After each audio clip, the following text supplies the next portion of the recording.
शारदा जी, तुम्हारी बेटियां तो कॉलेज गई हुई थी ना, फिर ये रसोई से खिटपिट की आवाज क्यों आ रही है? अरे हाँ, वो बस। अभी शारदा बस अपनी पड़ोसन से बातें कर ही रही थी कि तभी रसोई से कांची निकल कर आई। माँ, आंटी, ये लीजिए चाय। कांची को देखकर शारदा की पड़ोसन चौंक गई और बोली, शारदा जी, ये आपकी बेटी है? अरे ये तो दूध सी गोरी चिट्टी थी, इसको किसकी नजर लग गई? ये तो काले कोयले से भी ज्यादा काली हो गई है। अरे नहीं, तुम गलत समझ रही हो बहना, ये मेरी सगी बेटी नहीं है, ये तो मेरी जेठानी की बेटियां हैं, सांची और कांची। तुम्हारी जेठानी की? लेकिन वो तो सालों पहले ही गुजर चुकी थी ना, तो उनकी बेटियां तब से कहाँ थीं? हाँ हाँ, बता रही हूँ, आप जरा सब्र तो रखो। मेरी जेठानी तो सालों पहले चली गई, लेकिन बेटियां उनकी छोटी थी तो उसने इनकी जिम्मेदारी अपनी माँ को दे दी। लेकिन बदकिस्मती से इनकी नानी भी इन्हें पिछले दिनों छोड़कर चली गई। अब इनका इस दुनिया में हमारे सिवा कोई नहीं था, इसलिए मोहन जी ने घर ले आए। ये तो साल भर से यही है, आपने इन्हें आज ही देखा है क्या? हाँ जी, मैंने तो आज ही देखा है और मैं चौंक गई। ससुरी दोनों की काली कलोटी है, इनकी माँ तो खूब गोरी चिट्टी थी ना जाने ये किस पर चली गई। शारदा ऐसे बोलकर कांची के सामने ही उनका मजाक बनाने लगी। सांची और कांची दोनों बहनें थीं जो इस दुनिया में अकेली पड़ जाने की वजह से अपनी चाची जी के साथ गुजारा कर रही थी। सांची और कांची दोनों का ही रंग काला था, जिसकी वजह से शारदा उन्हें एक नजर पसंद नहीं करती थी और जो कोई भी घर में आता या जब भी उसे मौका मिलता वो उन्हें तंग करती थी। अपनी माँ को ही देखकर शारदा के बच्चे भी उन दोनों से ऐसा ही बर्ताव करते थे, लेकिन बेचारी सांची और कांची बस अपनी बेबसी की वजह से चुप रह जाती थी। शारदा दोनों बहनों से खूब काम लेती थी और उन्हें उस सब का कोई सिला भी नहीं देती। वो उन दोनों को सुबह 5 बजे ही उठा देती थी और रात तक उनसे काम करवाती थी।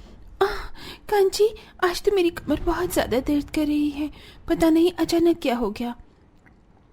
कल हमने सारा घर साफ किया था ना, और नींद भी पूरी नहीं हुई, जो सुबह सवेरे उठना पड़ गया, इसीलिए ऐसा हो रहा है। हाँ तो सही बोल रही है, लेकिन इस दर्द का क्या है? ये तो आता जाता रहता है। चल कांची, जल्दी से बालकनी और छत को साफ कर देते हैं, वरना माँ फिर से उठकर डांटेगी। दीदी, मेरी समझ नहीं आ रहा है कि मैं पहले क्या करूं। अगर छत और बालकनी की सफाई नहीं की तो माँ डांटेगी, और मुझे कल कुसुम ने कॉलेज के लिए पास्ता बनाने को बोला था। अगर समय से पास्ता नहीं बन पाया तो भी हमारी खैर नहीं है। हे भगवान, अब हम क्या करें? सुबह से आंखें खोलते ही कामों की लाइन लगी रहती है। कांची, एक काम कर, तू पास्ता धीमी आंच पर पकने को रख दे। इतने पास्ता नरम होगा, हम इन दोनों जगह को तब तक साफ कर देंगे। सांची ने जैसे बोला कांची ने वैसे ही किया। उसने धीमी आंच पर पास्ता पकने को रखा और फिर वो घर के कामों में लग गई। कुछ देर के बाद जब दोनों बहनों ने आकर रसोई में देखा तो पास्ता जल चुका था। अरे नहीं दीदी, ये तो जल गया, अब मैं क्या करूं? जल गया? तूने इसे धीमी आंच पर नहीं रखा था?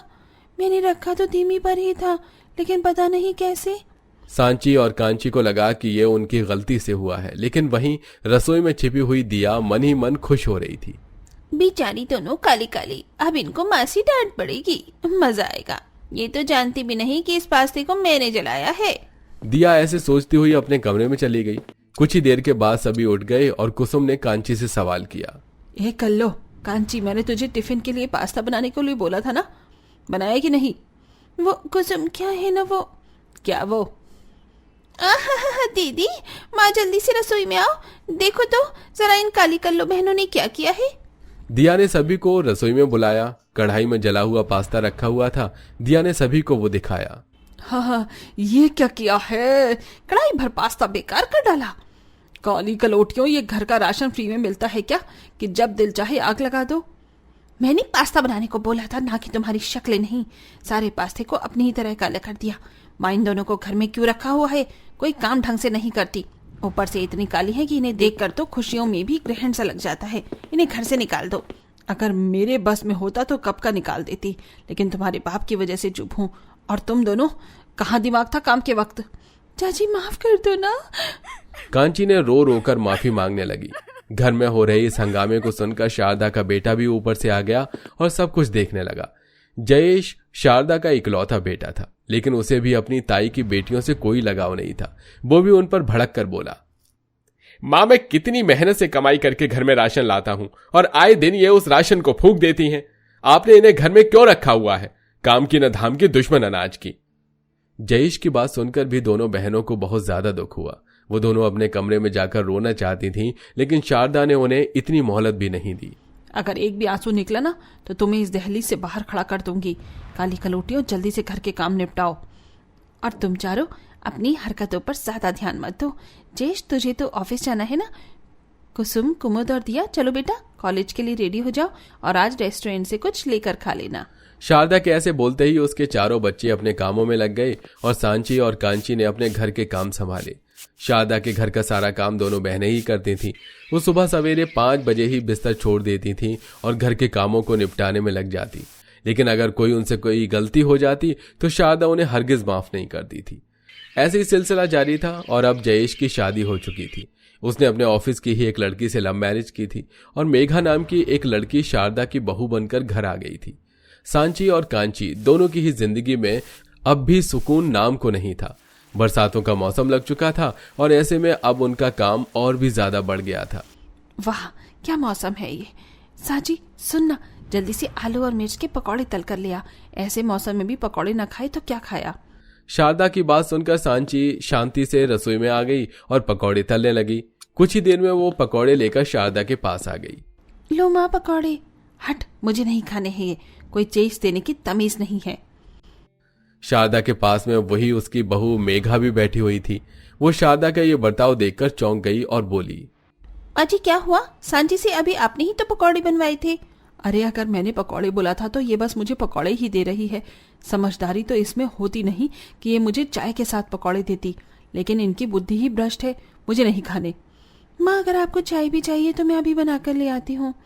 सांची घबराई हुई सी रसोई में आ गई और चाय बनाने लगी। मेघा को यह सब देखकर बहुत ज्यादा अजीब लगा।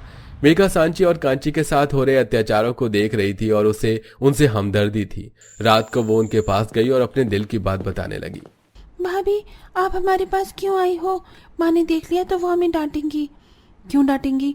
मैं तो अपनी नंदों के पास आई हूँ, कोई कुछ नहीं कहेगा, तुम चिंता मत करो। सांची, कांची, तुम दोनों बहुत अच्छी हो, बहुत मेहनती हो। बस मैं ये कहने आई थी कि कभी किसी बातों को दिल पर से मत लगाना। जो तुम हो वैसा कोई नहीं है। मेघा ऐसे बोलकर चली गई। लगातार ऐसे ही सिलसिला जारी था। सांची और कांची दोनों सुबह सवेरे उठती, घर के काम करती और बदले में उन्हें काली होने की वजह से बस बुराई मिलती थी। दोनों बहनें इस सब को सालों से झेल रही थी। ऐसे ही एक दिन शारदा बारिश में भीगकर बीमार हो गई। उस दिन सांची और कांची ने ही अपनी चंडाल जैसी चाची माँ की दिल से सेवा की, जबकि शारदा की बेटियां उसके पास भी आकर नहीं बैठी। अब शारदा को अपनी गलती का एहसास हो रहा था। शाम के वक्त जब शारदा की तबीयत थोड़ी ठीक सी हुई तब उसने सांची और कांची को अपने पास बुलाया। तुम दोनों मेरी सेवा क्यों कर रही हो? मैं तो तुम्हारे साथ कभी अच्छी थी ही नहीं, फिर क्यों? क्योंकि आप हमारी चाची माँ हो। हम एक माँ को तो खो चुके हैं, अब आपको नहीं खोना चाहते। सांची के जवाब ने शारदा का मुंह बंद करवा दिया। अब उसे एहसास हो रहा था कि सांची और कांची कितनी अच्छी लड़कियां थीं और उसने उनसे किस तरह का सलूक किया। उस दिन शारदा ने उनसे माफी मांग ली और फिर उसके बाद कभी उन दोनों को तंग नहीं किया। अब शारदा अपनी बेटियों की ही तरह सांची और कांची को भी रखती थी और अब सब कुछ ठीक हो चुका था।